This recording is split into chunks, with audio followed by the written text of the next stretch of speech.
Guys, did Ramusipili just put Warrant Officer Ndlovu on the spot by asking him so many questions that he couldn't answer about phones? But he is a digital forensics. Are you like serious right now? I'm just like Aibo. Is this black excellence? He is so good. Oh my gosh. Oh, Attorney Ramusipili did so well today. I'm just like, give you the flowers. You deserve them. He's just the best.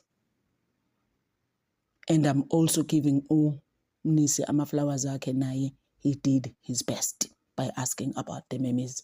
And then Warrant Officer Ndlovu in loco. It's just like, I'm done. And Ramusipili went on to say, that you are telling us about someone else, maybe it could be Facebook, it could be, you understand, maybe they're from the internet. You didn't get them from accused number 2's phone, uBongani Ntanzi. Where did you find these pictures? Like, crazy things like that, guys. Oh my gosh.